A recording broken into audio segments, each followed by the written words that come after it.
ছেলেদের পোশাক পরি, কিন্তু হাঁটা চলা মেয়েদের মতো।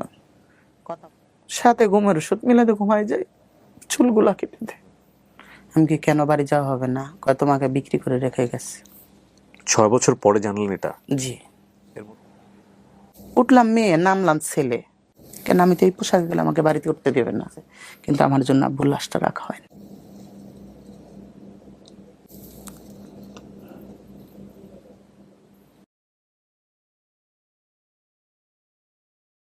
আসসালামু আলাইকুম প্রিয় দর্শক এবং শ্রোতা, আল্লাহ সর্ব অবস্থায় আমাদের সবার মঙ্গল করুন। সবসময়ের জন্য সেই দোয়া এবং শুভকামনা জানিয়ে শুরু করছি লাইফের একটি এপিসোড। যারা আমার সঙ্গে মুহূর্তে যুক্ত আছেন তাদের সবাইকে বলবো, আমরা স্টুডিও অফ ক্রিয়েটিভার্স লিমিটেডের সামাজিক যোগাযোগের মাধ্যমের জন্য প্রচারিত অনুষ্ঠানগুলোতে নিজের জীবনের গল্প বিভিন্ন আঙ্গিকে আসতে পারে বলার জন্য আপনি আমাদেরকে ফোন করতে পারেন। আমাদের ফোন নম্বর হচ্ছে 09639887777। আমি আবারও বলছি 09639887777। এছাড়া আমাদের একটি মেইল অ্যাড্রেস আছে sharemystory24@gmail.com। কথা বাড়াচ্ছি না, কে রয়েছে আমার সঙ্গে, চলুন একটু জানার চেষ্টা করি। নাম কি আপনার? আমার নাম বন্যা ব্যাপারী। বয়স কত? 88-তে জন্ম। সেই হিসেবে আপনার বয়স, ওকে ফাইন। আর জন্ম জেলা? ঢাকা কেরানীগঞ্জ মডেল। ঢাকাতেই জন্ম আপনার বলতে? জি। শুরু করেন বন্যা। আমার আব্বা আমার আম্মার আগে আরেকটা বিয়ে করে, ওই আম্মার কোনো সন্তানাদি হয় নাই। আমরা আম্মুকে জমি লিখে দিয়ে বিয়ে করে। আপনার মা দ্বিতীয় ওয়াইফ তার? জি। ওকে। আমরা ওই আম্মুর ঘরে 5 ভাই বোন হই। আচ্ছা। আমার বড় ভাই মারপেটে থেকে প্রতিবন্ধী হয়, তারপরে বড় বোন হয়, তারপর আমার এক ভাই আর আমি যমজ হই দুজন। আচ্ছা। আমার পর আমার এক ছোট বোন। তখন আমার ওই ভাইটাকে যে কাপড় চোপড় এনে দেয়, আমাকে সেমে একই কাপড় চোপড় এনে দেয়। আস্তে আস্তে একটু বড় হলাম, স্কুলে ভর্তি করে দিল। তখন তো আমার আব্বার অর্ধেক বয়স হয়ে গেছে, যেরকম বুড়ো হয়ে যায় দাদা নানা যেরকম হয়, মানে এত বেশি বৃদ্ধ হয়ে গেছে? হ্যাঁ। আম্মা ছিল হচ্ছে অ্যাবনর্মাল। 6 মাস মা এরকম পাগলের মতো থাকে, 6 মাস ভালো থাকে আর একটু সরল সোজা। সন্তানকে সামাল করে মা বাপ, আমরা মা বাপকে সামাল করতাম। বড় বোনটার উপরে দখল যায়, তখন কৃষি কাজ করে আব্বু আলু লাগায়, কাঁচামরিচ লাগায়, যে পেঁয়াজি লাগায়, মানে এগুলা নিয়ে উঠাইতে হয়, বাজারে নিয়ে বিক্রি করতে হয়। এগুলা বড় বোনটা অনেকটাই আব্বার হেল্প করে। আস্তে আস্তে বড় বোনটা বড় হলো, বড় বোনটাকে বিয়ে দিতে হবে। তখন আমার এক চাচতো ভাই ছিল, চাচতো ভাই বলে কি, কাকা আপনার মেয়েটাকে আমি বিয়ে করবো, আমাকে বাইরে পাঠায় দেন। তখন আপনি কি করেন? তখন আমি ছোট, অনেক ছোট। হ্যাঁ। ওকে। আমাদের বাড়ি অর্ধেক বিক্রি করে দেয়, বিক্রি করে ওখানে নিয়ে টাকা রাখে। ওকে দেশের বাইরে পাঠিয়ে দিয়ে বিয়ে শাদী দিবে বাইরে? হ্যাঁ, আমার বোনকে বিয়ে দিবে। ওকে। পরবর্তীতে কি করে, আমার বোনকে বিয়ে করে না। ওহো। যে আমার জেঠিমা ছিল, উনি বলতো যে বলে ওর মা হয়েছে পাগল, ও তো পাগলই হবে। আমার মামা খালু দেখাশোনা করে আমার দুলাভাইয়ের কাছে সবরাতের দিন বিয়ে হয়। আপনার বোনের? হ্যাঁ। আমার দুলাভাইটা কানে কম শোনে, একটু সরল সোজা টাইপের। আব্বা লোকের কথা না শুনতো, বোনটার ভালো জায়গায় বিয়ে হতো, আর আমাদের জায়গা জমি যদি বিক্রি না করতো ভালো জায়গায় বিয়ে হতো। তখন আমি ক্লাস 2 এর থেকে পড়ি, বিয়ে হয়ে গেল। আব্বু আস্তে আস্তে আস্তে আস্তে না অসুস্থ হয়ে গেল। আমার বড় ভাইটা তো প্রতিবন্ধী, কোনো কাজ কাম করতে পারে না। আর আমার সাথে যে ভাইটা, সেই ভাইটাও কাজ কাম করে, কোনো বাড়িতে টাকা পয়সা দেয় না। তখন আমি আস্তে আস্তে বড় হতে লাগলাম। আব্বা কি করে, লোকের বাড়িতে নিয়ে কাজে দিয়ে আসে। আপনাকে? আমাকে টাকা দিবে 250 টাকা মাস। মা আমাকে থাকতে দেয় না। মা ওখানে যায় কি করবে, যাবে নিয়ে আসবে। মা সন্তানকে আর কি দূরে দিবে না। তখন তো সংসার আয়ের তো আর কেউ নাই। আবার আরেক জায়গায় দোকানে, 4 দোকানে কাজে দিয়ে দেয় আমাকে। আচ্ছা। 300 টাকা মাস। ওখানে কয়েক মাস কাজ করার পর মা যে নিয়ে আসে, তুই ছোট মানুষ, তুই কাজ কর। আপনার কি লেখাপড়া বন্ধ ওই সময়টাতে? ওই সময়টা লেখাপড়া কোন ক্লাস থাকা অবস্থায় ঘটনা? 2 ক্লাস 2 এর পরে আর পড়াশোনা? 2 এর পরে মনে হয় 3 পর্যন্ত পড়ালেখা করেছি। তারপরে আপনার এই ঘটনা? হ্যাঁ। হ্যাঁ, তারপর? আমাকে মানুষের বাড়ির গরু বাছুর পালার জন্য রাখাল দেয়, এরকম আব্বা আমাকে নিয়ে নিয়ে রাখাল দিয়ে আসতো। টাকা এনে সংসারে যাই হয়, আবার এদিক দিয়ে জমি বিক্রি করে যাই হয়, সংসার তো চালাতে হবে। এরকম করতে করতে করতে করতে বড় হইতেছি, আস্তে আস্তে বড় হইতেছি। নিজের শরীরের পরিবর্তন মনে হইতেছে। তুই বাড়িতে থাকাস কেন, তুই বাড়ির থেকে চলে যাস না কেন? কে বলেন? আপনার সাথে জমজ ভাই? জি, ও কি বড় না ছোট আপনার? আমার বড়। কেন টর্চার করতো আপনাকে? টর্চার করতে আমি তো ওদের মতো না, ছেলেদের পোশাক পরি কিন্তু হাঁটা চলা মেয়েদের মতন, কথা বলা মেয়েদের মতন, চলাচল বেশি মেয়েদের সাথে। চলে যাবে কেন? মানে বাড়ি থেকে আপনি বাড়িতে না থাকেন এটা চাইতো আপনার ভাই? এটা চাইতো। আপনার যে টুইন ভাইটা সে কি আপনার মতো দেখতে? হ্যাঁ, সেম আমার মতো দেখতে। কিন্তু আপনার যেরকম আচরণ ওর মধ্যে সেই জিনিসটা ছিল না? না, ওর মধ্যে স্বাভাবিক ছেলেদের মতো। আপনিও আপনার মতো স্বাভাবিক, সে তার মতো স্বাভাবিক। জি জি। মানে আপনাকে নিয়ে কি আপনার ফ্যামিলি মেম্বাররা বিব্রত হইতো? আশেপাশের লোকজন বাজে কথা বলতো? হ্যাঁ, তো মূলত আমি যদি চলে যাই, আব্বা অসুস্থ, জায়গা জমি বিক্রি করে লোকের কাছে দিয়ে দিচ্ছে, আমার আব্বা কি লোকের কথা শুনতো। তারপরে কি করলাম, আমি রিক্সা চালাতে লাগলাম। কত বছর বয়স? 16 বছর। রিক্সা চালায় যা পাইতাম পা রিক্সা নিয়ে আব্বার কাছে দিতাম, আব্বার কাছে 5 টাকা চেয়ে নিতাম, কিন্তু দিত না। যখন রিক্সা চালাতে শরীরের ভঙ্গি, শরীরের আকার আলাদা হয়ে যেত, কিন্তু রিক্সা চালাতে টাপ হয়ে যেত, চালাতে পারতাম না। তারপর রিক্সা চালানো বাদ দিয়ে দিলাম। তখন আমাদের রুইতপুর বাজার থেকে 100 আইসক্রিম নেই, গ্রামে হেঁটে হেঁটে বিক্রি করি। আপনার ভাইটা কি করতো তখন পেশায়? আমার ভাইটা তখন কাজ করতো, এমনি কাজ করতো, যা পাইতো, কিন্তু ফ্যামিলিতে টাকা দিত না। আচ্ছা, মানে কি আপনার ফ্যামিলি আপনার টাকা দিয়ে চলতো ওই সময়? হ্যাঁ, তো আপনি আইসক্রিম বিক্রি করতেন গ্রামে? আইসক্রিম বিক্রি করতাম, দেখা যাচ্ছে 100 আইসক্রিম নিলে 50 টাকা লাভ হইতো, এখান থেকে 10-15 টাকা আবার বাকি যেত। তখন আমার মূলত উদ্দেশ্য, আমার টাকা কামাইতে হবে, আমার ফ্যামিলিকে দেখতে হবে। তো আপনার শরীরের মধ্যে এই যে পরিবর্তনগুলো আসছিল, জি আর মানুষজন এই যে আপনাকে যে বাঁকা চোখে দেখে, জি। এইটা নিয়ে আপনি কি করতেন? মানে আপনার নিজের কাছে কোনো উত্তর খোঁজার লজ্জা চেষ্টা হইতো করতেন? না, উত্তর দিতাম না, লজ্জা হইতো, নিজেকে লুকায় রাখার চেষ্টা করতাম। কিন্তু আপনি যে 8-10 জনের চেয়ে আলাদা, জি এইটা আপনাকে কি কোনো মানসিক পীড়া দিত? জি। গ্রামে গ্রামে হাঁটলে ছেলেরা তো বলবেই। তখন কি করতাম, জমিতে ওই যে ধইনা পাতা হয় না, ধইনা পাতা আটি বেঁধে দিতাম, 30 টাকা রোজ। আমাদের ওখানে দলাশরী নদী, আমাদের বাড়ির পাশে, ওখানে ব্রিজ হচ্ছে, ব্রিজের সুপারভাইজার গো ভাত রান্না করে দিতে হবে, 800 টাকা মাস দিবে। যেখানে আমার টাকা বেশি সেখানে আমার কাজে যেতে হবে। ছোট বোনটা ছোট, ওর লেখাপড়া আছে, ওকে মানুষ করতে হবে, মা তো সামাল করতে পারে না। বড় ভাইটা প্রতিবন্ধী, ওই ভাইটা কাজ করে সংসারে টাকা দেয় না। ওখানে চলে গেলাম, নদী দিয়ে ফেরি দিয়ে লোকজন পারাপার করে, গাড়ি পারাপার করে এই স্ট্যান্ডের পাশেই। ঈদের সময় কি করলো, তৃতীয় লিঙ্গ লোকজন আছে না, ওরা ঈদের বকশিসের জন্য আমাদের অফিসে গেছে, তখন আমি ছেলেদের পোশাকে যাওয়ার পরে যে স্যার ছিল, স্যারের পিছনে যে আমি পলাই গেছি ভয়তে, যদি আমাকে কিছু বলে। তা আমাকে বলছে, তুমি পলাইছো কেন, এদিকে আসো, তুমি তো সুন্দর দেখতে, মেয়েদের মতো, কি করো তুমি এখানে? আমি বলি, এখানে আমি ভাত রান্না করি। কত টাকা দেয়? আমি 800 টাকা মাস দেয়। তুমি আমাদের সাথে চলে আসছো, তুমি টাকা বেশি কামাইতে করতে পারবা, বেশি টাকা পাবা, বাপ মাকে দেখতে পারবা। আমি বললাম কি, না, আমি তো আপনাদের মতো না। তারপর আবার নদী পার হয়ে ওই পারে বাজার করতে যাইতে হইতো। ওখানে তৃতীয় লিঙ্গের লোক আরেকজন ছিল, সে আবার কি করতো, ওই যে মাছ আসে না ঘাটে, ডাক দেয়, ওখান থেকে মাছ উঠাইতো। আমি আবার মাছ কিনতে যেতাম, বাজার কিনতে, ওনার সাথে দেখা হইতো। তো উনিও বলছে কি, ওখানে এত কষ্ট করিস, 800 টাকা মাস দেয়, তুই টাকা বেশি পাস না, তুই আমার কাছে চলে আয়, আমার জন্মস্থানে এখানে। আমি যদি এখানে এরকম করি, লোকজন আমাকে দেখবে, হয়তো আমার ফ্যামিলিকে বাজে কথা বলবে, বা আমার বোনদের ভালো জায়গায় বিয়ে হবে না। ঠিক আছে, তুই যে কাপড় চোপড় পরে আছিস, তুই এই কাপড় চোপড় পরেই থাকবি। তখন আমি চলে গেলাম ওখানে কাজ করতে। মূলত আমার টাকা কামাই করতে হবে। নবজাতক হলে ওরা যায়, ওদের সাথে নিয়ে যায় আমাকে, বা বিয়ে বাড়ি হলে নিয়ে যায়, বা বাজারে যায় আমাকে নিয়ে যায়, কিন্তু টাকা তো দেয় না। আবার বাড়িতে এনে গরু পালে, গরুর মতো রাখালের মতন আমার কাজ করতে হয়, তাদের বাড়িতে ঘাস কাটতে হয়, গরুর চারিতে পানি দিতে হয়, গরু খাওয়াইতে হয়, ঘাস কাটার এই যে কাটা দাগ সব হাতের মধ্যে। তাদের বাড়ি বলতে কি ওইখানে কি সবাই তৃতীয় লিঙ্গের? হ্যাঁ। থাকার সিস্টেম, কমিউনিটিটা আসলে কেমন? থাকার সিস্টেম স্বাভাবিক, ঘর দুয়ার বিল্ডিং ঠিকই আছে, কিন্তু ওখানে এক সর্দার থাকে,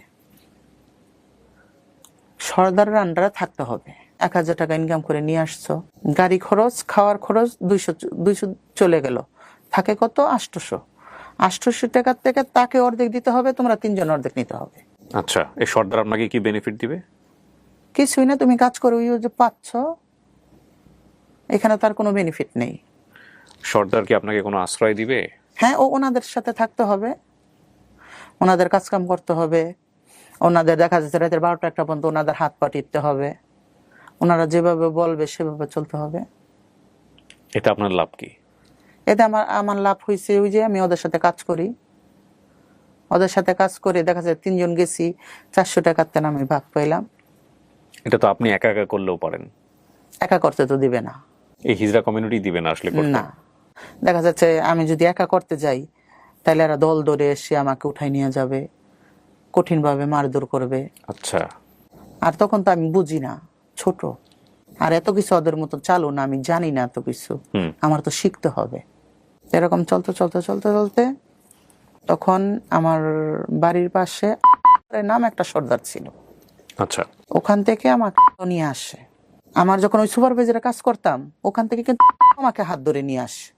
বাপ মা যেমনই হোক না কেন, কোনো বাপ মা তো চায় না তার সন্তানটা বাইরে বাইরে চলে যাক। আব্বা আমাকে বাড়ি নিয়ে যায়। তখন আমার চুল বড় হয়ে গেছে, শরীরের গঠন পাল্টায় গেছে। বড় যে ভাইটা আমাকে প্রচুর মারতো, তখন আমার ভাইটা এমন মারে আমার জ্বর চলে আসে।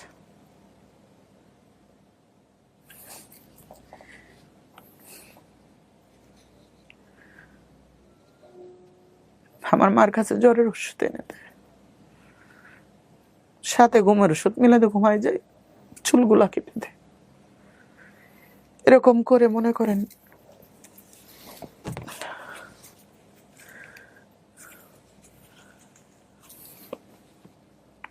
মারতো কেন? মানুষের নানান কথা বলে, আমাকে বাড়িতে রাখা যাবে না, ইজ্জত চলে যাবে। তখন মা আমার পিছন পিছন থাকে, আমাকে কোথাও যাইতে দেয় না, মা বুকে নিয়ে ঘুমাইতো। তারপর আস্তে আস্তে ওনারা আমাকে খোঁজ করতে লাগলো। আমি তো অনেকদিন হয় বাড়ি চলে গেছে, চুল কেটে দিছে, আমি তো আর এখন বাইরে বের হইতে দেয় না মা। তো খুঁজতে খুঁজতে আমার বাড়ি চলে গেল ওনারা। তো বললো কি, এখানে যদি থাকিস তোর মা আসবে, তোর আব্বা আসবে, এখানে তোকে রাখা যাবে না। তাই আমি বললাম কি করবেন? বলে কি, চল আমার সাথে ইন্ডিয়া চল। বললো এটা সর্দার? হ্যাঁ, আমার সাথে ইন্ডিয়া চল। ইন্ডিয়া যাবো, তাহলে আমার বাপ মাকে কে দেখবে, আমার ভাই বোন কে দেখবে? কেন এই রাস্তায় তো আমি চলে আসলাম মূলত টাকা, যদি আমি তাদেরকে নাই দেখতে পারি তাহলে তো আমার দূরে যেয়ে লাভ নেই, তাহলে আমি তোমাদের সাথে থাকবো না। সে কি করলো, ফুসলাইতে ফাসলাইতে ওখানে অনেক টাকা, ওখানে অনেক টাকা কামাইতে পারবি। আমি ওই টাকা কামাইতে পারবো, কিন্তু আমার বাপ মাকে আমি টাকাটা পৌঁছাবো কি করে? বললো যে বলে আমি যাবো, আমার কাছে পাঠাবি, আমি তোর বাপ মাকে দিব। ও নিয়ে আমাকে ইন্ডিয়া নিয়ে চলে গেল। গেলেন কিভাবে ইন্ডিয়াতে? বাসে করে গিয়েছি সাতক্ষীরায়, সাতক্ষীরা থেকে ভোমরা বর্ডার। কয়জন গেছেন আপনারা? উনি গেছে, আমি গেছি, আমরা 2 জন গেছি। আচ্ছা। ওখানে দালাল থাকে, দালাল কাটা। কত সালের ঘটনা এটা? এটা ফখরুদ্দিন আমলের আগের ঘটনা। আচ্ছা, অনেক আগের। যে মেন বর্ডার পাসপোর্টের লোক যায়, তখন ছাড় দিয়ে নিয়ে আমাকে নিয়ে গেল দেওগঙ্গা। দেওগঙ্গা? হ্যাঁ, নিয়ে যাওয়ার পরে ওখানে আমাদের তৃতীয় লিঙ্গের লোক আছে, ওখানে 4-5 দিন থাকলো। থাকার পরে ওখান থেকে নিয়ে গেল আমাকে দিল্লি। দিল্লি জামে মসজিদের পাশে আজমির গেট। বলল যে এখানে তুমি থাকো, আমি মাসের মাসে আসবো, কিছুদিন হইলে আমি তোমাকে এসে নিয়ে যাব, তুমি থাকো। ওখানে কি কাজ আপনার? ওখানে যে কাজই, ভিক্ষা করা? হ্যাঁ। আর ওখানে কি পাঞ্জাবি মারোয়ারি দেখা যাচ্ছে ওরা অনেক টাকা দেয়, আর তৃতীয় লিঙ্গের লোকেদের অনেক ইজ্জত করে। আচ্ছা। আমি তো ছোট মানুষ, অচেনা জায়গা, হিন্দি জানি না, বাংলা বলতে গেল ইন্ডিয়ার লোকেদের সাথে আমাদের সাথে বাংলা পার্থক্য আছে। রেখে চলে আসলো। থাকতে থাকতে আস্তে আস্তে আমি হিন্দি শিখে যাই। আর তখন তো আমি ছোট, আমাকে সবাই ডাকে। ওখানে একটা তৃতীয় লিঙ্গের লোক ছিল, কোকিলা হাজি বলে ডাকতো। বাইরে গেলে আমাকে সাথে নিয়ে যেত, কিছু খেতে চাইলে খাওয়াইতো, কিনে দিত, খুব আদর করতো। এরকম করতে করতে 5-6 বছর আমার ওখানে কেটে যায়। এই 5-6 বছর আপনি বাবা মার কাছে টাকা পাঠাচ্ছেন কিভাবে? আমি টাকা পাঠাইতে পারতাম না। উনি যাইতো গিয়ে আমার কাছে যা টাকা জমতো উনি নিয়ে আসতো, কাপড় চোপড়, টাকা পয়সা, যে তোর বাপ মাকে দিতে হবে, তোর বাপ মা এরকম কষ্ট করে। তারপর কি করলো, বাঙালি মেয়ে কলকাতার হবে নাকি জানি, আমাদের মতোই হবে, গেছে। যাওয়ার পরে একসাথে কাজ করি, একসাথে থাকি, রাত ভরা ওনাদের শরীর টিপতে হয়, তারপরে সকাল হইলে ওনাদের সেবা করতে হয়, প্রতিদিন 3 তলার উপর উঠতে হবে, ওখানে চা বানাইতে হবে, রান্না করতে হবে, আবার নিচে নিয়ে আসতে হবে। তারপরে সকালে আবার গোসল করে সবার আগে রেডি হয়ে ওনাদের সাথে, ওনারা বলে এটা টলি যাওয়া, যে টলিতে যেতে হবে ওনাদের সাথে। ওই যে কোকিলা হাজিকে আমি দিদা বলতাম, আমি বলতাম দিদা আমি বাড়ি যাব, আমার তো বাপ মা আছে, আমার তো বাড়িতে যেতে হবে। কয়ে না, তোমার তো বাড়ি যাওয়া হবে না। আমি কি, কেন বাড়ি যাওয়া হবে না? কয় তোমাকে বিক্রি করে রেখে গেছে। 6 বছর পরে জানলেন এটা? জি। এর মধ্যে এসে আপনার কাছ থেকে টাকা পয়সা নিয়ে টাকা গেছে? পয়সা নিয়ে যায়। তখন আর আমি বুঝতে পারি না, আমি তো বৈধভাবে যাই না যে বলেন টাকা পাঠাইতে পারবো, আমি তো গেছি অবৈধভাবে। তো আমার তখন মাথায় যেমন আকাশ ভেঙে পড়লো, আমার বাড়ি তা দিবে না, যেই টাকার জন্য আমি গেছি, আমাকে বিক্রি করে রেখে গেছে, এই টাকা পয়সা কি করছে? তখন যে এরকম করি, তখন তা কাজে মন বসে না, তখন আমি কিভাবে বাড়িতে আসবো? এই টাকাটা যখন আপনারা কালেক্ট করতেন, আপনারা চাইলে এখানে 2 নম্বরই করতে পারতেন না? মানে যদিও পুরো প্রক্রিয়াটাই আমার কাছে মনে হচ্ছে একটু 2 নম্বরই প্রক্রিয়া। তারপর এটা সিস্টেম, এটা নিয়ে আমি কোনো কথা বলতে চাই না। ধরেন আপনি যদি আপনি যদি মনে করেন 1000 টাকা কালেক্ট করেছেন, আপনি চাইলে তো কিছু টাকা সরিয়ে ফেলতে পারেন। কেউ তো হ্যাঁ, সরানো যাবে। দেখা যায় 3 জন গেছি, 3 জনের মধ্যে কথাবার্তা বলে, 3 জনের ভিতরে কথাবার্তা বলে, সবাই তো আর এক না, যদি বলে দেশ তার মার খেতে হবে। এই 3 জন কি সবসময় একই 3 জন নাকি চেঞ্জ না, হইতো? চেঞ্জ করে দেয়। ডিফিকাল্ট। যদি কোনো মতে জানতে পারলো সে মায়ের কি মায়ের, তারপরে জরিমানা দিতে হবে। 200 নিয়েছো, তোমার 30,000 50,000 দিতে হবে। ওখানে ধর্মীয় ভাবে কি প্র্যাকটিস করা হয়? ধর্মীয় বাবা যার যার ধর্ম তার কাছে নিজের মতো করে আলাদা আলাদা ভাবে পালন করে সবাই। হ্যাঁ, আর বিশেষ করে কি মুসলমানই বেশি, ওরা মুসলমান ধর্মটাই বেশি পালন করে। নামাজ কালাম পড়ে সবাই? হ্যাঁ, নামাজ কালাম পড়ে, হজ করে, রোজা রাখে। মাশাআল্লাহ।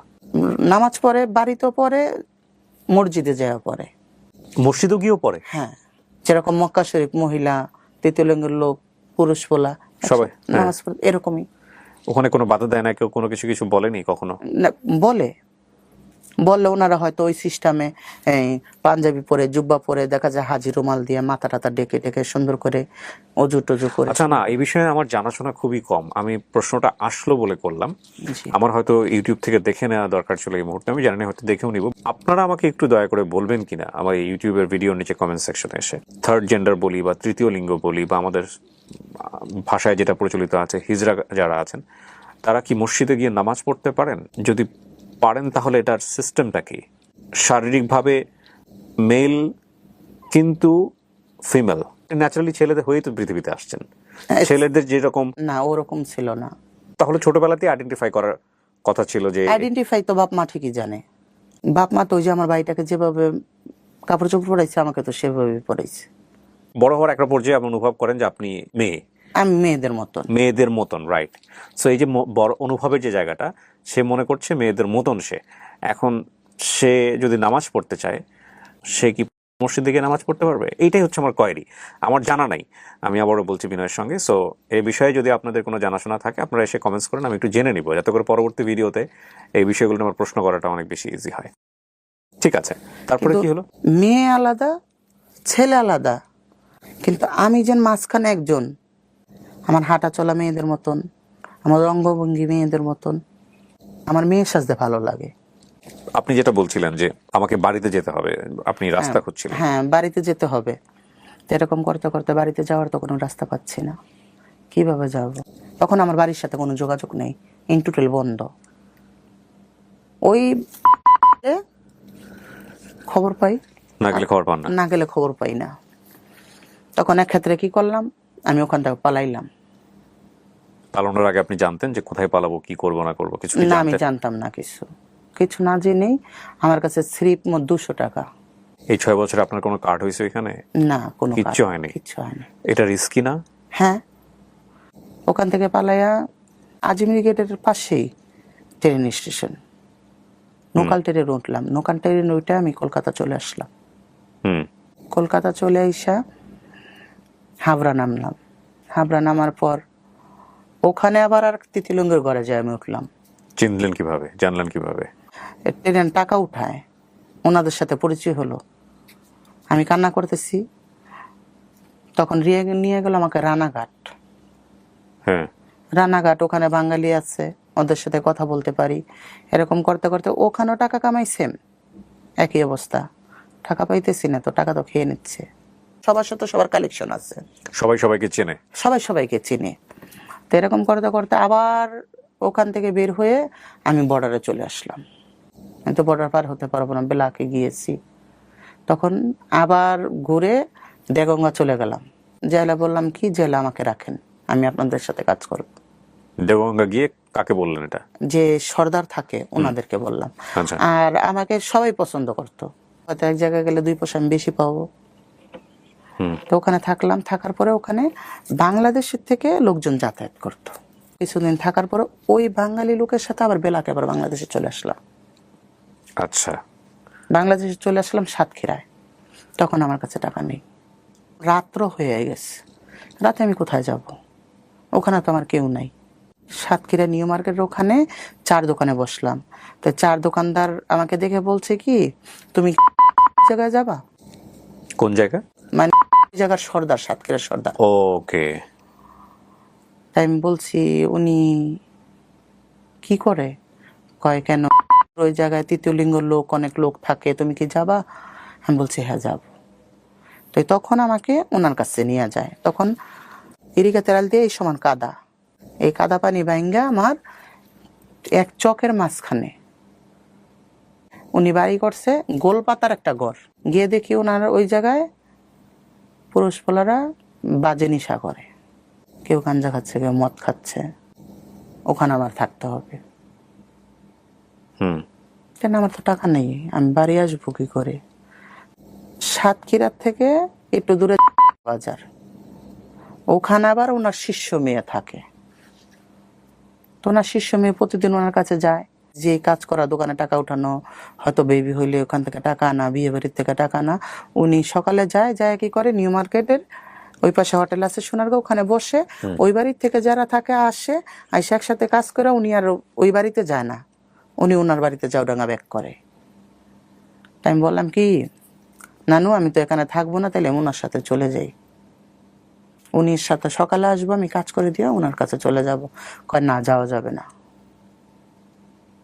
তোমার এখানেই থাকতে হবে। তো ওখানে থাকি কষ্ট করে, গ্রামে যাই। যাওয়ার পর এরকম করতে করতে বোমরা বর্ডারের এই পাশে আমরা গ্রামে ঘুরি। এক বাড়িতে বাচ্চা হয়েছে, মেয়ে বাচ্চা, ওখানে আমি গিয়েছি। যাওয়ার পর লগে বাজে বিপ করে গালাগালি করতেছে, টাকা দিবি না কেন, এই সেই হাবি যাবি বলতেছে। তাই আমি বললাম কি, দেখো, মানুষ যদি টাকা আপোষে না দেয়, জোর করে তো টাকা নেওয়া যাবে না। ভালোভাবে বলো, আজকে হয়তো হাতে না থাকতো, যে রাজা ব্যক্তি তার হাতে তো টাকা থাকে না। তাকে যদি আমি মাথায় বাড়ি দিই, সে আমাকে এখন টাকা দিতে পারবে? ওনার 500 টাকা দেওয়ার 200 টাকা দেওয়ার ক্ষমতা, আমি 500 টাকা চাইলে তো পাবো না। তখন তো 1000 টাকা ইনকাম করলে কি খুশি। বলছে কি, তোমার এত দরদি, তাইলে তুমি তো এই কাজ করতে পারবা না, তুমি আসছো কেন? তুমি পারলে গিয়ে নাও। পরে ওই বাচ্চার যে দাদি হয়, ওই দাদিকে আমি ঘরে নিয়ে গেছি। ঘরে নিয়ে যাওয়ার পর আমি বললাম, দেখেন টাকা ছাড়া তো যাবে না, তা আপনি পারলে কিছু টাকা দেন। আজকে যদি আপনার মেয়ে হতাম, নিশ্চয়ই আপনি আমাকে খাওয়াতেন, কিংবা আপনার ছেলে হলে খাওয়াইতেন। না পারতে বিয়ে দিতে কি করতেন, খাওয়াইতে হইতো না। তা আপনার মেয়ের মতন আমি, কিছু টাকা দেন, আমরা চলে যাই। তখন ওই মহিলাটা ধার করে 2000 টাকা দিয়েছে, আবার একটা কাপড় দিয়েছে। দেওয়ার পরে আমরা ওই গ্রামে যতক্ষণ ঘুরছি, ওই মহিলাটাও আমাদের সাথে সাথে ঘুরছে। তাই আমি বলছি, আপনার সাথে সাথে ঘুরতেছেন, তা আপনি বাড়ি চলে যান, আমরা তো চলে যাব। তুমি আমার মা বলছো না, আমি তোমার যেতে দিব না। Very sweet memory. আমার তো কোনো মেয়ে নাই, আমার একটা ছেলে, প্রাইমারি স্কুলের মাস্টার। তখন আমার নিজের কাছে আনইজি ফিল হচ্ছে, কি করলাম আমি। তাই ওনার কপালে চুমু দিয়ে আমি বললাম কি, মা আপনি যান, আমি অমুক জায়গায় থাকি, আপনি যায়েন আমার কাছে, আপনার মেয়ের মতো আমি করব। ওই বাড়ির পাশে ওনার বোনের বাড়ি। হুম। তখন কি করলো, কিছুদিন পরে দুপুরে খাওয়া দাওয়া করে আমি ঘুমিয়ে আছি, পোলা বানা ডাকতেছে, বন্যা আপা আপনার মা আসছে। তা আমি বলছি আমার মা ঢাকার থেকে নদী পার হইয়া তো মিটপুর কি জিনিস আমার মা বলতে পারে না, আমার মা এত দূর চলে আসবে, সর এখন খেলাধুলা করবো না, যা বিরক্ত করিস না, এখন আমি ঘুমাবো ওই গুল পাতার ঘরে। তখন ডাকতেছে, উঠলাম, কয় মা তুমি আমার চিনছ? আমি বলছি হ চিনছি, চিনবো নাকে, আসেন। ওনারে নিয়ে আসলাম, ওনাকে রাখলাম, নিজের টাকা দিয়ে বাজার করে ওনাকে খাওয়ালাম, বাজার করে ওনাকে মার্কেটিং করে দিলাম আমি। এখন বলছে মা তোমার আমি নিতে আসছি, এখন আমি তো আর যাই না। আমি বলছি ঠিক আছে আপনি যান, আমি আরেক সময় যাব। তারপরে ওনার হাজবেন্ড উনি আসছে আমাকে নেওয়ার জন্য। এখন ওনার হাজবেন্ডকেও আমি মার্কেটিং করে ওনাকে বিদায় করে দিচ্ছি, আমি আর ওখানে যাই না। লজ্জা হচ্ছে, আমি ওখানে কি বলবো, কিভাবে যাব, আমি এরকম মানুষ, লোকে কি বলবে। তারপর ওই প্রাইমারি স্কুলের মাস্টার আর তার বউ আসছে আমাকে নিতে। তখন আমি বললাম ভাবি আমি যাব, আমি সকালে যাব, আমি বিকেলবেলা কিন্তু চলে আসব, আমি কিন্তু থাকবো না। কয় ঠিক আছে তুমি বিকালবেলায় চলে এসো, বিকালবেলা চলে এসো। কিন্তু ওই মহিলার চেহারা আর আমার চেহারা এক চেহারা। আর ওই মহিলা বাড়ি গিয়ে বলছে যে আমার এক ছেলে আর এক মেয়ে হয়েছিল আমার বাপের বাড়ি এরকম, ওই মেয়েটাকে এরা নিয়ে গেছে ঢাকায়। 5-6 বছর পরে খোঁজে খোঁজে আমার খোঁজে খোঁজে বাড়ি আসছে, সবার সাথে এটা যে প্রচার করছে, সবাই জানতেছে আপনি তার মেয়ে, সবাই জানতেছে আমি তার মেয়ে। তখন আমি গেছি ওনাদের বাড়িতে, ওই সর্দার বংশ ওনারা, ওনাদের আশেপাশে যে বাড়িঘর আছে ওনার এই সব আত্মীয় স্বজন। এখন পুরো বাড়ি ভর্তি হয়ে গেছে আমাকে দেখতে, ছোট মার মেয়ে এসেছে, ছোট মার মেয়ে এসেছে। এখন লজ্জায় তো আমি ঘর থেকে বের হই না, আমি বিকালবেলা ওখান থেকে চলে আসছি। তারপর আস্তে আস্তে আবার গেলাম, আবার আসলাম, ওনারও আসলো গেল, এরকম করতে করতে ফ্রি হয়ে গেছি। এখন আমি ওখানকারই মেয়ে, ওনারই মেয়ে। আপনার মার কাছে যান নাই বাড়িতে? না এখনো পর্যন্ত যাইনি, আমি ছোট থেকে এত ভালোবাসা পাইনি, তো ওখানে আমি একটু ভালোবাসা পাচ্ছি, ওই ভালোবাসাটাই আমার কাছে অনেক কিছু। তার ছেলে মেয়েরা কেনাকাটা করে দিতাম, তাদেরকে কেনাকাটা করে দিতাম, তারাও আমাকে দিত, আদর করত। আমার ভাইয়েরও মা আমার আব্বা, আব্বা ভাইয়েরও আমারও, মানে ওই যেখানে ওই সম্পর্ক তৈরি হলো সেটা ওখানে। ওকে ওকে। ওই ভাইকে বলতো যে বলে যদি আমি মারা যাই আমার লাশ বরাব দিয়ে রাখবি, কিন্তু আমার বন্যাকে না দেখায় কখনো মাটি দিবি না। কিন্তু বাকিটা আমি বলতে চাচ্ছি না, যেগুলো ওনাদের কাছে কি আঘাত আমি পেয়েছি। হঠাৎ করে আমার মনে পড়লো আমার বাড়ি যেতে হবে, ওখানেও কিন্তু আমার 2-2.5 বছর কেটে গেছে। আমার টাকা পয়সা খেয়ে আমাকে 5,000 টাকা দিয়ে আমাকে বাড়ি পাঠাইলো। তখন আমি কি করি, গাড়ির থেকে নেমে বাড়ি আসি, ব্যাগের ভিতরে আমার ছেলেদের প্যান্ট, ছেলেদের গেঞ্জি, ছেলেদের টি শার্ট, ক্যাপ আমার ব্যাগে। ওই গাড়িতে বসে আমি পোশাক চেঞ্জ করি, উঠলাম মেয়ে, নামলাম ছেলে, কেন আমি তো এই পোশাক গেলে আমাকে বাড়িতে উঠতে দেবে না। আর ওখানের পরিস্থিতি কি আছে তা তো আর আমি জানি না। আমি ফিরলাম 6 বছর, এখানে 2.5 বছর, প্রায় 9 বছর পর। 9 বছর পর। তো ওখানে গিয়ে দেখি কি আমার মা একদম আমার জন্য বদ্ধ পাগল, তাকে সিমেন্টের খামের লোকে তালাদা রাখতে হয়। আব্বা একদম বয়স হয়ে গেছে, বাড়িতে মানুষের জন্য থাকা যায় না, সবাই আমাকে দেখতে আসতেছে, অমুকের ছেলে অমুকের মেয়ে এরকম সুন্দর হয়ে গেছে। আমার শরীরের রোগ দেখা যেত, আমি যখন পোশাক পরে রাস্তাতে হেঁটে যেতাম মনে হইতো কি জন্তু যাইতেছে, আমি তৃতীয় লিঙ্গের হয়ে গেছি।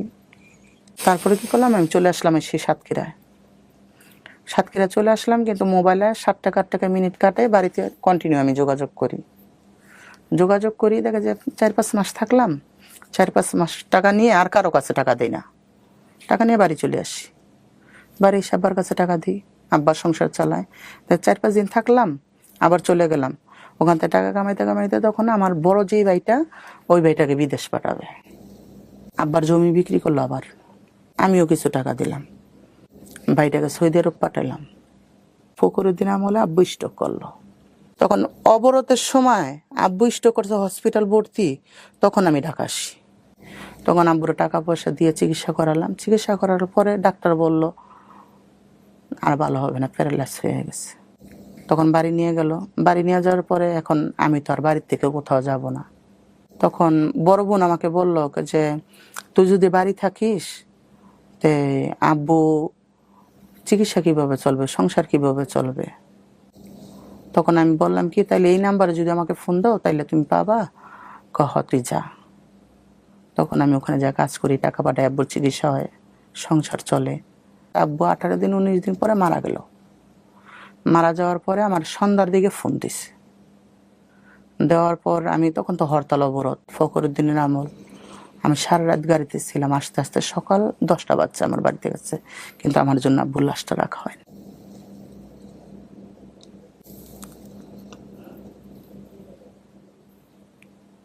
একটা লাইন মাথার মধ্যে ঘুরতেছে, এটা সম্ভবত কোনো কবিতার লাইন, আই ডোন্ট নো। আমার এই লাইনটাকে শুধুমাত্র আপনারা এভাবে নিয়েন না, এটা আমার ফিলিংসের জায়গা থেকে বলছি, সামাজিক দৃষ্টিভঙ্গির জায়গা থেকে বলছি। নট লাইক যে তার জন্মকে আমি প্রশ্নবিদ্ধ করছি on the basis of nature, because প্রকৃতির কাছে আমরা সবাই সমান। আল্লাহ আমাদেরকে খুব যত্ন করে সৃষ্টি করেছেন। তিনি বলেছেন স্পষ্ট করে যে আমি মানুষকে খুব সুশ্রীভাবে তৈরি করেছি, তাই না? কিন্তু সমাজ ওনাকে ট্রিট করেছে জন্মই যারা জন্ম পাপ। এই লাইনটা নিশ্চয়ই খুব পরিচিত আপনাদের কাছে। তখন আব্বা লাশ মাটি হয়ে যায়। সকালবেলা সবাই কবরস্থানে যাবে, আমাকে নিয়ে যাবে না, আমার যাওয়া যাবে না। আমি কি তাদের সন্তান না? তারপরে আমি কবরস্থানে গেলাম, কি আব্বার কবর জিয়ারত করলাম। জিয়ারত করার পরে 4 দিনের খরচ করলাম আব্বার। আমি যদি খরচ করি কোনো মানুষ আসবে না। তখন আমি টাকা দিয়ে আসলাম আমার বড় ভাইয়ের কাছে, যে প্রতিবন্ধী। টাকা দিয়ে কাপড় আমি চলে আসলাম, ভাই তোমরা খরচ করো, আমি চলে যাই। যাতে কেউ না জানে এই টাকাটা আপনার। যাতে কেউ না জানে এই টাকাটা আমি দিচ্ছি। আর ওই যে ভাই বিদেশ পাঠাইছে, ওই ভাই ওই দেশের সরকারের ছেলে, কারোর সাথে যোগাযোগ নেই। ওখানেও টাকা কামাচ্ছে, ওখানেও খাচ্ছে, ওর বউ আছে, ওর একটা বাচ্চা আছে। আব্বা মারা গেছে অসুস্থ, কোনো খোঁজ খবর নেই। চলে আসলাম বাড়ির থেকে, আমাদের বাড়ির পাশে, রুদপুর বাড়ির পাশে ওই গেলাম। যাওয়ার পরে বললাম নানু দূরে থাকি, আব্বা মারা গেছে, মরা মুখটা আমি দেখতে পারি নাই, মাটা কখন মরে যাবে দেখতে পারবো না, আমাকে তোমাদের কাছেই রাখো। সে রাখবে না। দিল্লিতে বিক্রি করে দিয়ে আসছিল। ওই দিল্লিতে বিক্রি করে দিয়ে আসছে। আমার কাপড় চোপড় ব্যাগটা বাইরে ফেলে দিচ্ছে, আমাকে রাখবে না। না বাড়ি থাকতে পারতেছি, না এখানে থাকতে পারতেছি, আমার তো যাওয়ার জায়গা নেই। আমি রুম নিলাম কোলামোড়া, 1100 টাকা। তখন আমার সংসারের জিনিস লাগবে, আমার তো রান্না করে খেতে হবে। ওই যে আমাকে ওই ব্রিজ ওই 800 টাকা মাস কাজ করতাম, যে ওই যে আমার যে উস্তাদ ছিল প্রথম আমাকে নিয়ে গেছে, আমি ওনার কাছে গেলাম। যাওয়ার পরে ওনাকে আমি বললাম যে এরকম এরকম বিষয়, আমার আব্বা মারা গেছে, আমি এরকম এরকম কাছে গেছি, কিন্তু আমাকে রাখবে না, কি করবো? তুই আমার কাছে থাকবি। কোনো লোক ওর কাছে থাকতে দেয় না, মানে ওর সাথে বিরুদ্ধ গন্ডগোল। কেন ওর বাপ দাদার বাড়ি ওখানে, এরকম গন্ডগোল করে ওর কাছে লোক থাকতে দেয় না। তা আমি গিয়েছি, উনি একা, তা বলছে তুই আমার কাছে থাকবি। ওর যেসব এলাকা আছে দুইজনে যায় ঘুরে নিয়ে আসবো। ওনার সাথে কাজ করি। দুলাভাই অ্যাক্সিডেন্ট করে কানে শুনে না, কাজ করতে পারে না, বড় বোনের সংসারও দেখতে হয়, আমাদের সংসারও দেখতে হয়, ছেলে মেয়ে মানুষ করতে হয় দুজনের। ওই টাকায় তো আমার হচ্ছে না। পার্লারে যেরকম ফেসিয়াল করতে যেতাম বা বুড়ু কাটতে যেতাম, তখন একটা মেয়ে ছিল, নাম ছিল শিলা, পার্লারের ম্যাডাম। তা বলছে কি বোন না, এইটা করো, এটার পাশাপাশি তুমি পার্লারে কাজ করো। আমি পার্লারে কাজ করবো, আমি তো কাজ তো পারি না। আমি তোমারে শিখাবো, তুমি সময় দাও। দুপুরে চলে আসলাম, চলে আসলে দুপুরের পরে আমি পার্লারে চলে গেলাম। পার্লারে যেয়ে আমি কাজ করি, ওখান থেকে আমার কিছু টাকা আসে। আবার এখান থেকে কাজ করি, এখান থেকে কিছু টাকা আসে, মানে আমার 2টা ফ্যামিলিকে দেখতে আর কষ্ট হয় না। নিজে পার্লার দিলাম, আমি এগুলো করব না, মানুষে দেখতে পারে না, মানুষে বলে তুমি এরকম। আমি তো একটা স্বাভাবিক মানুষ হলে আমি চলতাম, মেয়েদের মতো পর্দা করতাম, বা ছেলে হলে ছেলেদের মতো পর্দা করতাম, দেখি আমি ব্যবসা করে কিছু করতে পারি কি। কিন্তু ব্যবসা করতে দিবে না, এদের সাথেই থাকতে হবে।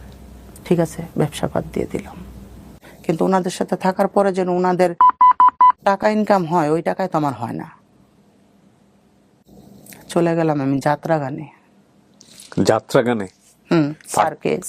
পারতেন? প্রথম ওনাদের কাপড় চোপড় দিয়ে দিতাম, ওনাদের সাথে থাকতাম। ওখান থেকে পার নাইট আমাকে 1000 করে টাকা দেয়। এখানে যদি আমি 500 টাকা কামাইতাম, ওখানে আমি 1000 টাকা পাচ্ছি। নায়িকার পাঠ করতো মনা পারবিন নাম।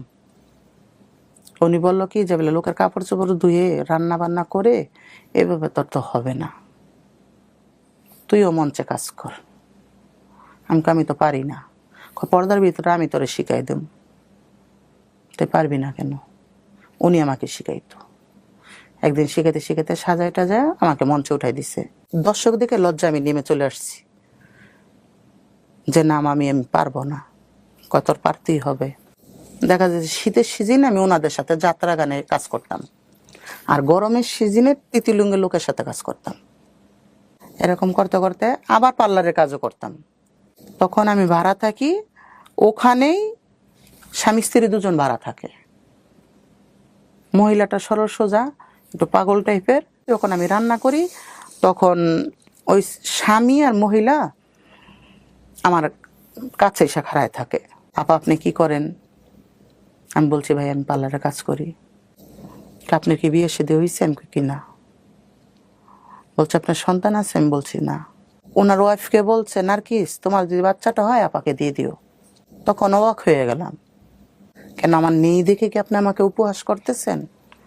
বলছেন না, আমি আগে বিয়ে করছি, আমার আগের বউর বাচ্চা কাচ্চা আছে, এর আমি পরে বিয়ে করছি।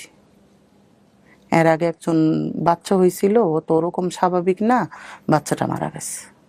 আমি কই ভাই আমার ছেলে মেয়ে দরকার নাই, আমার কিছু দরকার নাই, আপনি যান। তা কয়েকদিন পরে বলছে কি আপা আমি তো দেশে যাব, ধান ক্ষেত করব, নার্গিসকে যদি আপনার কাছে রাখতেন আমি দেশের তেনে ধান টান লাগায় চলে এসে আবার ওরে নিয়ে যেতাম। আমি বলছি ঠিক আছে থাকবে, ওর যখন কেউ নাই আমার কাছে থাকবে। তা আবার ওই মাঝে মধ্যে আইসা আমার ঘরে টিভি আছে, টিভি দেখে, রান্না করলে কিছু দিলে খায়। তা আমি ওর কাছে তথ্য নিতেছি। আমি বলছি উনি কি হয় তোমার স্বামী? তাই ওনার সাথে কিভাবে বিয়ে হয়েছে? এরকম এরকম আমার দাদু আমাকে সম্পত্তি লিখে দিয়ে গেছে, সম্পত্তি লোভ আমাকে বিয়ে করছে। তাই তোমার স্বামী যেন তোমার বাচ্চাটা দিয়ে দিতে চাইতেছে, তুমি কি দিয়ে দিবা? বলছে হ্যাঁ আপা দিয়ে দিম। আমি যে বাচ্চাটা নিলে তো আমি এভাবে নিব না, আমি নিলে লেখাপড়া করে নিব। কয় ঠিক আছে দিয়ে দিব। তখন আমার বাচ্চাটার দিকে একটু আগ্রহ হলো। আগ্রহ হওয়ার পরে ওরা আমি একটু ভালো মন্দ খেতে দেই, রেখে চলে গেল। সে আর আসে নাই, কেন নিজের যন্ত্রণা বাঁচতেছি না, আর এক যন্ত্রণা কপালে আমার জুটে গেল। কিন্তু ওর প্রেগনেন্ট অবস্থা, ওর খরচ বেশি। এরকম করতে করতে যখন বাচ্চাটা হলো তখন আমি মনে করলাম কি আমি মুক্তি পেলাম ওর হাতের থেকে। তখন আমি ওর 1 মাস রাখলাম। 1 মাস রাখলাম ওকে দুধ খাওয়ানোর জন্য। আর বেশি রাখলে তো বাচ্চার দিকে টান হয়ে যাবে, আমাকে তো বাচ্চাটা দিবে না। ওর কাছ থেকে পেটে থাকতেই আমি লেখাপড়া করে নিয়েছি। নেওয়ার পর যখন বাচ্চা হয়ে গেল, যখন ওকে আমি বিদায় করবো, যে নার্গিস তুই কি নিবি? ওনাকে একটা মোবাইল কিনে দিতে হবে, ওনাকে 4 জোড়া 3 পিস দিতে হবে, জুতো দিতে হবে, কসমেটিক সব কিনে দিতে হবে। দিছি। দেওয়ার পরে আমি বাচ্চাটাকে ওনাকে কোলে দিয়ে আমি বললাম কি বোন তুই তো মা, তুই যদি তোর বাচ্চাকে না দেস আমি তোর বাচ্চাকে নিব না, তুই নিয়ে যা। ওকে বাচ্চা দিয়ে লঞ্চের টিকিট কেটে বরিশাল বাড়ি ছিল, আমি লঞ্চে উঠাই দিয়েছি বাচ্চা সহ? বাচ্চা সহ। লঞ্চ ঘাটে ময়লার মধ্যে বাচ্চাকে ফেলে রেখে দিয়েছি। তাহলে তোকে আমি দিয়ে আসলাম, তুই বাচ্চাটাকে লঞ্চ ঘাটে ময়লার মধ্যে ফেলে রেখে দিয়েছিস, আমার কাছে রেখে যেতি। ফেলে রেখে এসে আমার বাসার পাশেই দাঁড়ায় আছে রাস্তার মধ্যে। পাশের লোকে আমাকে খবর দিচ্ছে। তখন আমি বাচ্চা নিয়ে আসলাম, বাচ্চা নিয়ে এসে ওকে নিয়ে আসলাম। নিয়ে এসে আমি বলছি যে তোকে আমি কালকে এত টাকা পয়সা খরচ করে তোকে আমি বাড়ি দিয়া পাঠাইলাম, বলছে আমি তোমার কাছ থেকে যাবো না, আমার অন্য কোথাও কাজে লাগে দাও, বাচ্চা তোমার কাছে থাক। তাহলে তুই কি কাজ করবি? কেউ তো তোকে কাজও নিবে না, আর বাচ্চার সাথে তো তোকে আমি রাখবো না। স্বামীও নাই? না, স্বামী তো ওই যে ফেলে রেখে গেছে। ওই তখন কি করলাম, বাচ্চা রাখলাম, বাচ্চা রেখে ওকে আমি বিদায় করে দিলাম যে কখনো তুই আমার কাছে আসবি না। বাচ্চা তো রাখবে না, একটা এর আগে একটা হয়েছে, মারা গেছে, মেরে ফেলছে, এইটাকেও মেরে ফেলবে। তাইলে আমি 8-9 মাস তোর পিছনে শ্রম দিয়ে কষ্ট করে আমার কিলাপ হইলো, তুই যদি বাচ্চাটা মেরে ফেলিস। যদি তোর টাকা পয়সার কোনো কিছু প্রয়োজন থাকে, দূরে থাইকা তুই আমার কাছে চাবি, আমি তোকে দেব, কিন্তু কখনো তুই বাচ্চার কাছে আসতে পারবি না। ছেলে না মেয়ে? ছেলে। তখন আমি কাজের লোক রাখলাম ওর জন্য, রাত্রে আমি রাখবো। এরকম করতে করতে ছোট বোনটার বিয়ে ঠিক হয়। ছোট বোনটার বিয়ে হয়ে যায় বাড়ির পাশে, থাকলো কে মা, ন্যাংরা ভাই। তখন ওই বাড়িতে আমি দোচালা একটা ঘর দিই, যে বাড়িতে গেলে ওই ছোট বোনটা বাড়ির পাশে বিয়ে হয়েছে, বাচ্চাটা দেখবে, আমি সুন্দর কাজ করতে পারবো। তখন ঘর ছেড়ে আমি বাড়িতে চলে যাই। এখন বাড়িতে গিয়ে বাড়ির থেকে আপ ডাউন করি। আমার প্রতিবন্ধী ভাই আমার ছোট বোনকে বুদ্ধি দিতেছে যে তুই বাপের যতটুকু সম্পদ পাবি অতটুকু সম্পদ বিক্রি করে আর মাস সম্পদ বিক্রি করে তোর স্বামীরে বিদেশ পাঠাই দে, কিন্তু বন্যারা জানানো যাবে না। ওই প্রতিবন্ধী ভাই ওর জায়গা তো আগেই বিক্রি করে ফেলছে, ওরকম করে আমাকে না জানে মার জায়গা ওর জায়গা বিক্রি করে ওরা 2 লাখ টাকা দিচ্ছে। তখন সৌদি আরবে ফ্রি ভিসা বন্ধ, 8 লাখ 9 লাখ টাকা লাগে বিদেশ যেতে। তখন বিদেশ কিভাবে যাবে 2 লাখ টাকায়? আর নানির বাড়ির সম্পত্তি ন্যাংরা ভাই লিখে নিয়ে গেছে। আপনাকে কিছুই দেয় নাই? না, লিখে নিয়ে যায় আমাদের কাছে বিক্রি করে টাকা এনে খাইছে। অথচ ওই ন্যাংরা ভাইকে বিয়ে করাইছি আমি। ছোট বোন ঋণ করে তার স্বামীরে বিদেশ পাঠাইছে। এখন ছোট বোনের সংসার, বড় বোনের সংসার আমার কাঁধে। ছোট বোনের কাছে ছেলেকে রেখে কাজে যাই, 2-2.5 বছর হয়ে যায়। আমি বাড়ি থাকতে পারি না সমাজের মানুষের জন্য। তখন আমি আমার বাড়ির পাশে আবার বাড়ি থেকে চলে আসলাম, বাইরে চলে গেলাম। যাওয়ার পর সৌদি আরবের ভাই বাড়ি আসলো। বাড়ি এসে আমাকে বলে যে আমার 1 টাকার তোর 1 লাখ টাকার সমান, কেন তোর অবৈধ টাকা কামানো। তখন ভাইয়ের সাথে তো আমি উত্তর দিতে পারি না। এর মধ্যে আবার ওই বিদেশ ব্যাক করে 6 মাস থেকে, ওখানে গিয়ে বিরাট বড় অ্যাক্সিডেন্ট করে। বিদেশ থেকে ভাই বাজে বিহেভ করে। যখন ভাই আমাকে বাজে বিহেভ করে, সমাজ আমাকে বিহেভ, তখন আমি আত্মহত্যা করতে চাই। হয়তো আমি সমাজের বোঝা, আমি কে, আমি কি, কারো কাছে আমি ঠাঁই পাচ্ছি না কেন। তখন আমি 20টা ট্যাবলেট একসাথে খাই। ছেলে সারাদিন খেলা করছে দুলাবালি দিয়ে, দুলাবালি দিয়ে খেলা করে আমার পাশে গিয়ে বসে আঙ্গুল খাইতেছে। আমি আবার পাশে বান্ধবী কইতাম, বান্ধবী বলছি যে আমি যদি মরে যাই আমার ছেলেটাকে এতিমখানায় দিয়ে দিস, আর যদি আমার ছোট বোন নিতে চায় তাহলে আমার ছোট বোনকে দিয়ে দিস। চল তো বন্যারে দেখে আসি। আমার ওই বান্ধবী পরে আমাকে দেখতে আসছে, আইসা দেখে কি আমার কোনো জ্ঞান নেই। পরে আমাকে হসপিটাল নিয়ে যায়, কিন্তু হসপিটাল নিয়ে যাওয়ার পর আমার ভাই বোন কেউ আসে না আমাকে দেখার জন্য। যে আমাকে দেখতে আসিসনি, আমার ছেলেটা ছোট, তোর আমার ছেলেটাকেও নেসনি, তাইলে আমার টাকা পয়সা ভালো লাগে, আমি ভালো লাগি না। ঠিক আছে, আমাকে ছাড়া যদি তোরা ভালো থাকতে পারিস ভালো। এর মধ্যে আম্মা মারা গেছে, তাহলে এখানে তো আছে বড় ভাই, ছোট বোনের স্বামীও কামাই করে, আমি কামাই করি। আমার কাছে 6-7 বছর রেখে মেয়ে বিয়ের উপযুক্ত হয়েছে, মেয়ে যে এবার এসএসসি দিবে। বোনের মেয়ে? বোনের মেয়ে। ওনাদের সংসার সব সাজাই দিছি। আপনার নিজের কোনো সংসার হয়নি? আমার কোনো সংসার। আপনার ছেলেটা কোথায়? আমার ছেলেটা মাদ্রাসায়। মাদ্রাসায় পড়ান ওকে? জি। আপনি কি চান, ওকে হাফেজ বানাতে চান? ওকে আমি হাফেজ বানাইতে চাই। ও কি জানে ওর গল্পটা, ওর মায়ের গল্পটাও জানে? না। জানে না। ওর মার যোগাযোগ করছিল আপনার সঙ্গে? না। আর কখনোই যোগাযোগ করে নাই? ওই আপনাকে মা ডাকে? মা ডাকে আমাকে। তো বলে না আমার বাবা কোথায়, বা ওরকম 8-10টা ছেলের মতো তো বড় ওই হচ্ছে? যখন ওই ছোট বোন যখন আমার কাছে থাকে, তখন ছোট বোনের পরিচয় দিয়ে আর জন্ম নিবন্ধন আর সবকিছু ছোট বোনের। ও, ছোট বোনের স্বামীকে আব্বু বলে, ছোট বোনের স্বামী। আপনি জিজ্ঞেস করুন তোমার মা কয়টা? 2টা। তুমি তার ছেলে আমাকে দিয়ে দিচ্ছে মানুষ করার জন্য। এভাবে জানে সে? এভাবে জানে, কিন্তু ছেলেকে আদর করে। বোনের জামাই ছেলেকে আদর করে। আমি হিসাব করছিলাম 88-তে জন্ম হলে আপনার 37 থেকে 38 বছর বয়স। হ্যাঁ। একটা প্রশ্ন করি আপনাকে, জি, কেন বললেন এই গল্প? লক্ষ লক্ষ মানুষ দেখবে আপনাকে ইউটিউবে। আসছি মানুষকে জানানোর জন্য যে মানুষের জীবনটা কিভাবে চেঞ্জ হয়েছে। আপনার জীবন যে এরকম, এটা তো আপনার কোনো হাত নাই। কিন্তু কেউ আমাকে কখনো বুঝলো না, এটাই। ওর জীবনে যতগুলো ঘটনা, ঘটনার পরের ঘটনা, অনুঘটনা, প্রতি ঘটনা, ঘটনার ঘটনা, হ্যাঁ, ঘটনার পরম্পরা, সব কিছুর জন্যে ওর জন্মের এই অবস্থা দায়ী। ওর গল্পতে যা আছে, যতটুকু সত্য আছে মিথ্যা আছে, সেটা আল্লাহ ভালো জানেন, উনি ভালো জানেন। এবং ওইটুকুর জায়গা থেকে আমরা বলতে পারি সবকিছু একটা জায়গাতে এসে থেমে গেছে। আপনি দেখেন, স্কুলে যাওয়ার পরে স্কুল যাওয়াটা হলো না, শুধুমাত্র লিঙ্গ অবস্থার কারণে তার কোনো ফিউচার হলো না, বিভিন্ন রকমের বৈষম্যের শিকার হলো, পরিবার হলো না, সমাজ হলো না, আদর হলো না, ভালোবাসা হলো না।